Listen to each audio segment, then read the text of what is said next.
Welcome to the Lone Zebra podcast, where I share my nitty-gritty health story and what I learned from the School of Hard Knocks. Things that doctors will never tell you. Hi, I'm your host, Diane Lalomia, and I'm glad you're here. We zebras need to stick together.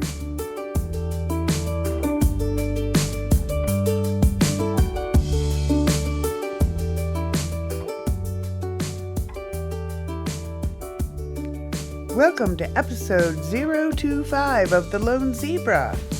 Today's episode is joy. And don't let me forget to say happy St. Patrick's Day to everybody out there. Kiss me, I'm Irish. Well, isn't everybody on St. Patrick's Day? Hold on to your hats, we're going to be talking about that and more today, so stay tuned.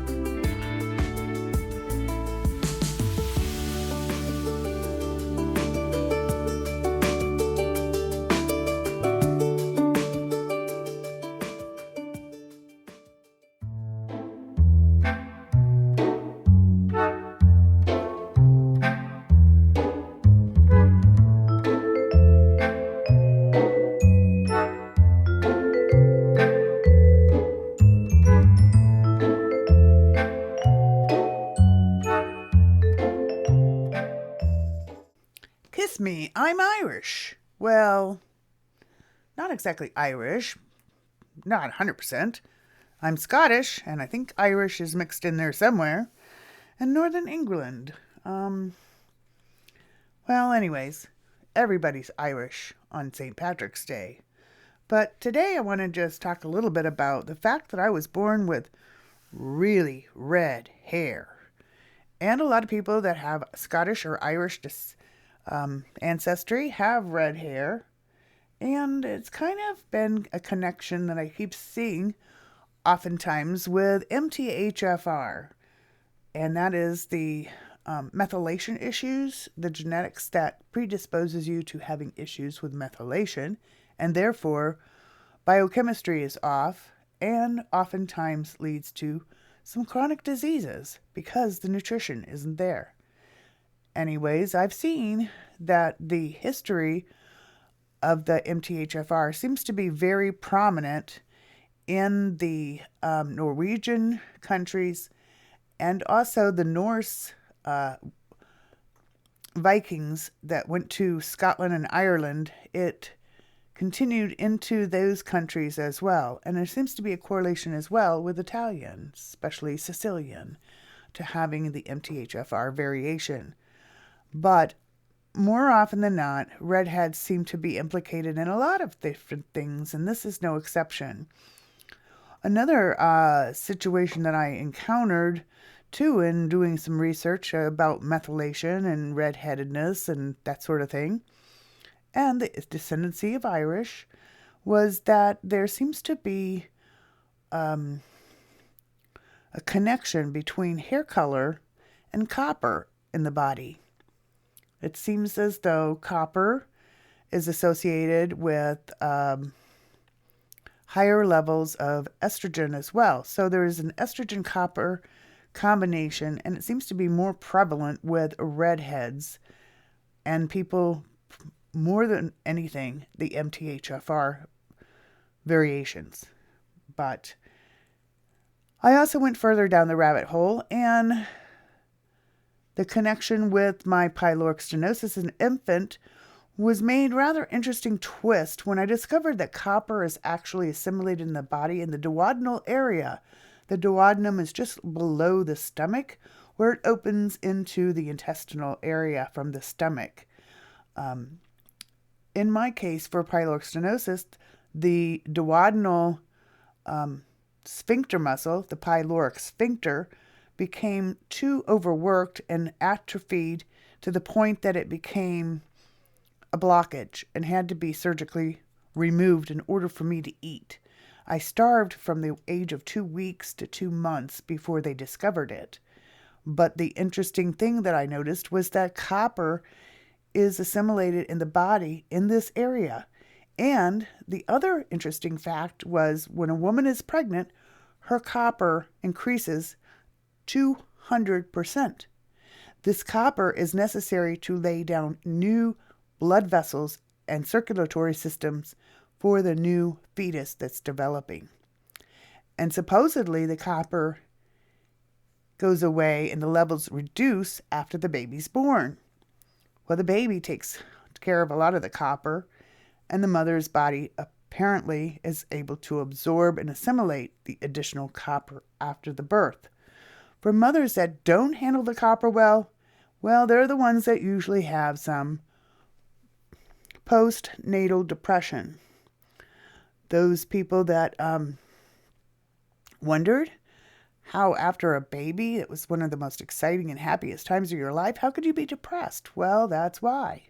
The copper levels are probably to blame. Copper can get into the brain and cause a lot of issues. And I believe that we're seeing a lot of issues with the overload of copper in the brain for people that have issues with brain fog and other brain abnormalities after having COVID, long COVID, or the jab. There just seems to be some kind of a correlation there that I can't keep ignoring. Copper seems to be a big thing regarding the health issues we see today. And it all seems to go together and tie back. And maybe I'm making some kind of correlation that isn't there, but I really think there is something to be looked at a little closer in that whole scheme of things. So, kiss me. I'm Irish. It's my lucky day. Well, that wraps that up. And happy St. Patrick's Day again. Go have a green beer? No, thank you. I don't do dye. Especially green dye? Ooh. Alrighty. I'll just have a plain water. Thank you.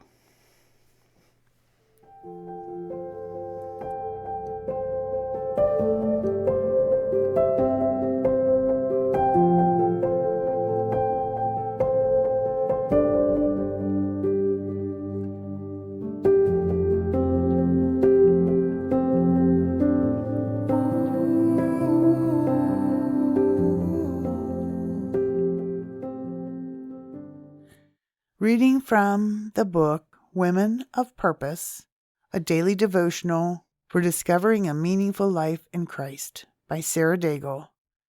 Day 46. Again, the kingdom of heaven is like treasure hidden in a field, which a man found and hid. Then for joy over it he goes and sells all that he has and buys that field. Again, the kingdom of heaven is like a merchant in seeking beautiful pearls, who, when he had found one pearl of great price, went and sold all that he had and bought it. Matthew chapter 13, verses 44 through 45, New King James Version. It was her face. I had never seen such a radiant woman. Yes, she was beautiful, but it was not her beauty that caught me. Joy exuded from her countenance as she introduced herself to me, and I watched her mingle with the crowd. It was infectious. I got to know her, and she became one of my dearest friends. As she opened her life, I discovered that she did not live in a perfect, trial-free life. Many times she spoke of difficulties in her way, but joy remained. I discovered that she was very secure in the Lord and her relationship with Him, in spite of the fact that her father abandoned her as a child and wanted nothing to do with her when she sought Him as an adult. I observed her eyes well up with tears as she spoke of Jesus and all He meant to her. I saw her hold on to the Lord when people failed her. I watched as she prayed over difficulties in her life and trusted the Lord instead of trying to work it out on her own. Fulfilling your divine destiny is joy with no comparison, even when others don't fulfill theirs. My friend's father obviously wasn't, but she could anyway. We often fall short of all we are offered. We become lax and don't experience the excitement that comes when we give our all. This is a crying shame because we are missing out on the abundance Jesus promises, and it hinders others from joining in. Depression and duty never draw anyone. Joy does. People hold back parts of themselves for fear of losing happiness because they haven't known the full joy from utter abandonment. If we are not full of the Spirit, then yes, trying to be good is a sure cause for depression. Christianity is not a religion to do. It is a relationship to enjoy. Jesus is not before us with heaviness to bear. He says his yoke is easy and his burden is light. He invites the weary to come to him so they can have rest. He does not force us to serve him. Rather, we love him because he first loved us. When he asks us to sacrifice something, it is because he wants to give us something better. When we are weak, he is strong. When we would go under, he bears us up and helps us grow instead. Trying to do Christianity without knowing the fullness of the Spirit is a recipe for disaster. If that's where you're at, you are probably more miserable than many people who don't know the Lord at all. If that is the case, take heart. Joy waits for you. At the foot of the cross, in repentance of who you are and all you are, he will find you and take you there. Find the purpose he created you for. Go with it with all you have, and you will know true joy. Father, thank you that joy is one of your greatest gifts to women. Help us to receive this gift. Amen.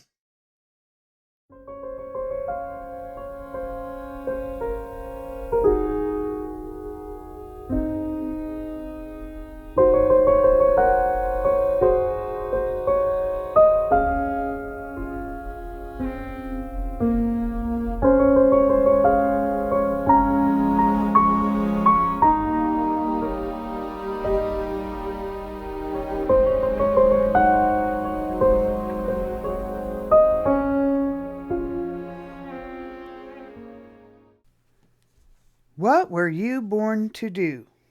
Have you ever thought about that? What have you been training for? What is it that makes you happy, where you can just lose hours and not realize the time has passed? If you can find that, you have found your purpose. Many people wonder, what is my purpose in life? What is my divine destiny? Where am I going? Where will I find joy in this life? It's more than just going to and from work and doing the honey-do list on the weekends. Sure, it's meant to be enjoyed. Life should be so enjoyable that you don't need a vacation. But it seems like we haven't been able to do that. I know I couldn't, and now that I'm retired, I'm finally finding that place, that happy place. Well, when I stop and think about it, I started out, my favorite thing to do as a kid was color. It would just take away the hours. It would take away the stress. It would just make me happy. That was one thing that was on my list. Later on, as time goes by and life goes on, people tend to make you sway towards one thing or another. Oh, you are meant to do this, or you're good at that. And sometimes we lose sight on what it is we really want to do deep down in our hearts.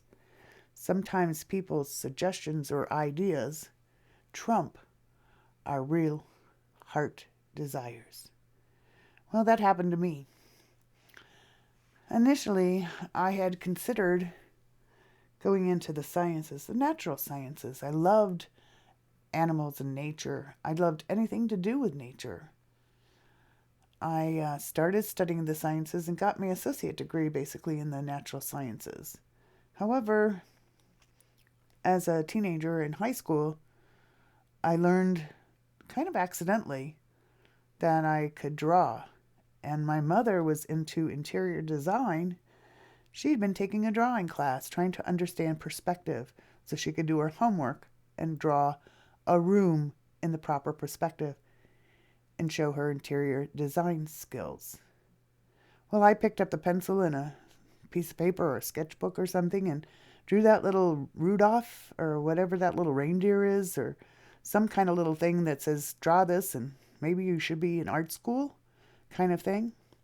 Just doodling kind of thing. Well, I drew that and then I drew something else because it was fun. And after a few drawings, my mother had seen them and she really encouraged me to go to art school. You see, she wanted me to go into business with her, and I would do designing of materials and fabrics and actually garments, I think was where she wanted me to go, so that she could make the patterns and we would be a duo. Because she eventually learned pattern making and had extremely good sewing skills and even had a fabric store. That's where I learned to sew. Well, my mother and I had a bit of a chemistry of oil and water, so that didn't really pan out, and I actually ran the other way. I went as far as I could from art because I thought that would distance me from my mother.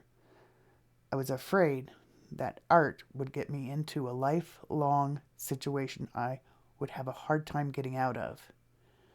Well, once I started majoring in the natural sciences, as an adult going to college, my father made the comment about what was I possibly doing, that we were a family of computer nerds. We were not scientists. He just really poo-pooed the whole idea. And of course, any daughter wants to make her father proud. I know I did. I don't think it's any different for any other girl. But you see, in my generation, girls really weren't given that kind of importance. My older brother, well, he got the attention. He was listened to. He had something to say. He had something to add to the world, I guess. Me, I was a girl born in the age where girls were supposed to grow up, get married, and have babies. And really, they didn't have a whole lot to offer, those intelligent minds. They were housewives. Oh, if we could just go back and change the clocks, change time, change people's perceptions. Well, I went from that kind of attitude and whatnot to growing up in high school and graduating in the 70s, where women could have it all. Oh, that was another lie. Anyways, I digress. Eventually, I changed my degree and I started majoring in information systems and became a programmer. And you know what? I hated it. The only part about programming that I liked was website design, something that had graphics. The art beckoned, but I wasn't listening. Now I finally come into my own. I understand what it is that makes me tick, and I don't have to worry about the money thing. Art is my joy. I find so much peace, so much joy, and so much reflection on life when I'm doing art. It makes sense. And combining it with nature, it is the perfect marriage. That's what my joy is, and that's where I'm heading. So what about your joy? Where do you find that background, that training, that pathway that's taken you to where you are now? What path has been the most fun for you to travel? Follow those footsteps and find your ultimate destiny, where you will find the peace, the happiness, and the joy. Go forth and conquer.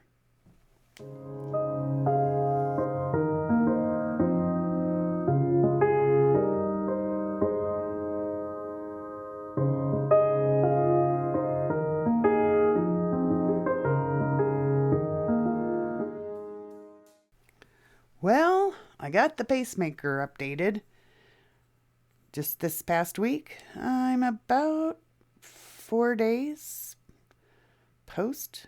It was done on Tuesday, and I'm recording this today on Saturday. So it's just been a rough week. What can I say? But I'm now good for another 10 years or 100,000 miles. So that's a good thing. I'm glad to get it over with and be on the flip side, so to speak. Yeah, it was a rough one. But I'm going to slow down my pace of content creation. I've come to the conclusion that the audio-only podcast of The Lone Zebra is going to be 6 months old next week on the episode number 26. At that point, I felt it was a good time to just make this decision. I've been doing some art videos since it was made available, the video feature in Substack, and I've gotten a good response to the videos. People seem to like watching the videos and not just listening, or if they want to listen, they can do that as well. They don't have to watch. However, with an audio podcast, there is only the audio, obviously. Well, it was an experiment into the videos, and it was a good experiment, and I'm glad I did it. But it does take a lot longer to edit videos. And I have a garden that is going to be really taking up a good portion of my time in the very near future. Spring is just around the corner, so to speak. Here, it's about May 15th before our last frost, but there's already seeds in my grow stand area. I have two stands that are filled with flats, growing seeds, mostly flower, and a greenhouse that is ready to be filled and growing soon. So, obviously, I had to make a decision. What did I enjoy the most? What did I want to venture forth with and dedicate the time I have? And I decided to do the videos, and it seemed that that was more popular, and so that seemed to be what was the reflection from those of you. So I'm dropping doing the Lone Zebra audio podcast after next week's show, episode 26. I will continue to do the videos, but it will be every 2 weeks, not every week. And I've been releasing those on Friday, so I'll continue to do the videos release on Friday. I still have the old blog post when I did the microgreens, and those continue to come out weekly on Wednesdays. There's about another couple of months, I think, of blog post before that series is completed. So just an idea of what's coming. You're still going to be hearing from me, just in a little less often and in the video format. So I hope you'll stay tuned and try to keep up with me, because I'm like the Energizer Bunny, and that's probably why I need a pacemaker to slow me down more than anything. But stay tuned for more fun and adventures with Diane and her crazy creative fun. Today's featured music is Somewhere in Dreams by Magnus Ludvigsson. Enjoy.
All information in this podcast or on the website, blog, or in newsletters is for educational purposes only and not intended to be construed as medical advice, diagnosis, or prescription. Please seek the help of a medical professional to get treatment for your particular condition.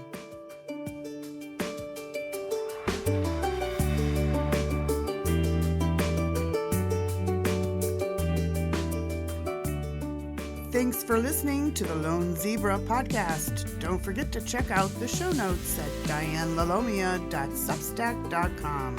That's Diane, D-I-A-N-E, Lalomia, Lalomia.substack.com.